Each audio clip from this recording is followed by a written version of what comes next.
ఇప్పుడు ఈ కేసులో అరెస్ట్ చేశారు కాబట్టి సిబిఐ కూడా కస్టడీ తీసుకునే అవకాశం ఉందా?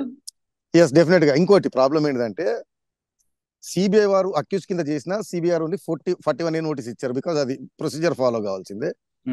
ఈమె కంప్లైంట్ చేయకపోయినా యాక్షన్ తీసుకోవడానికి సిబిఐ వాళ్ళకు ఒక ఇబ్బంది ఉండాలండి.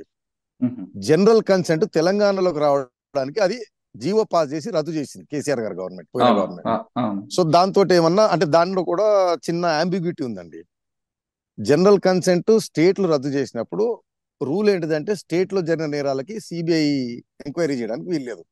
బట్ కొన్ని హైకోర్టు జడ్జిమెంట్లు ఏంటిదంటే ఇంకో దగ్గర సపోజ్ ఢిల్లీలో నేరం జరిగింది, తెలంగాణకు వచ్చి చేయొచ్చు అని కొన్ని ఉన్నాయి, ఇంకా కొన్ని ఏమో అరెస్ట్ చేయొచ్చు అని అంబిగ్యూటీ ఉంది దానిపైన. సో సిబిఐ వారు కాస్త ఏమన్నా తటపటాయించుంటారు తెలంగాణకు వచ్చి తీసుకోవడానికి.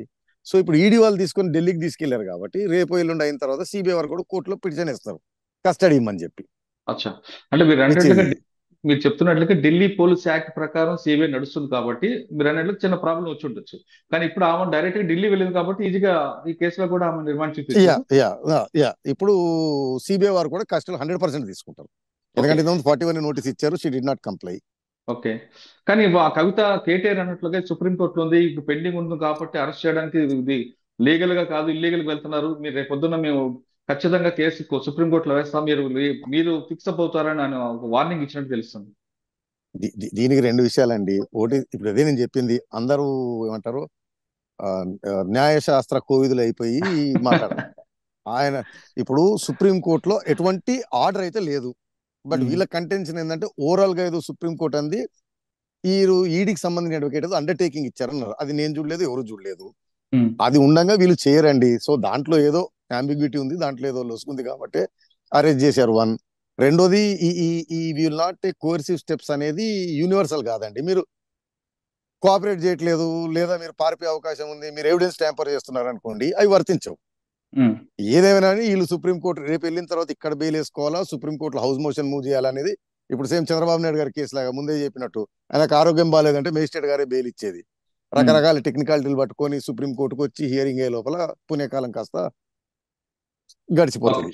సార్, ఇందులో రెండు విషయాలు చెప్పండి. రేపు ఢిల్లీలో ఏం జరగబోతుంది? ఒకవేళ కవితగా బెయిల్ రావాలంటే ఏం చేయొచ్చు?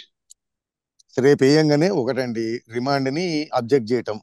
మీరు చెప్పినట్టు సుప్రీంకోర్టులో ఉంది, అది ఉంది, కానీ అది నిలబడదు. నేను చెప్పాను దేర్ ఆర్ ఎటువంటి రూల్స్ లేవు. ట్రాన్సిట్ వారెంట్ అని ఈ టైం అరెస్ట్ చేయాలి, ఈ టైం అరెస్ట్ చేయకూడదు.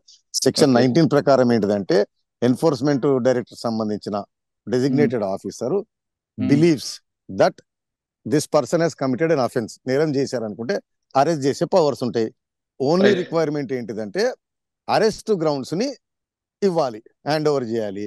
అయితే బహుశా కేటీఆర్ గారు బట్టి చూపెడుతున్నది అదే, ఏదో 10-15 ఇలా అరెస్ట్ గ్రౌండ్స్ ఇచ్చినట్టున్నారు. కాబట్టి రిమాండ్ అనేది ఖచ్చితంగా.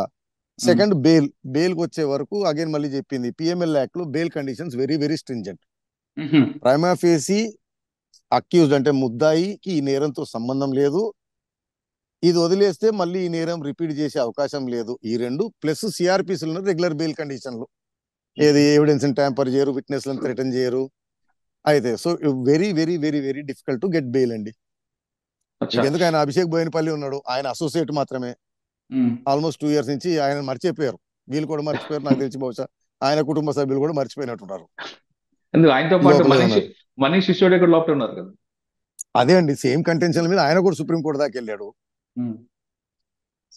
సో బెయిల్ ఇంపాసిబుల్ అండి. రెండోది, ఇది చేసిన తర్వాత వాళ్ళు బెయిల్ పిటిషన్ అయినా మళ్ళీ సిబిఐ కస్టడీ ఉంటుంది.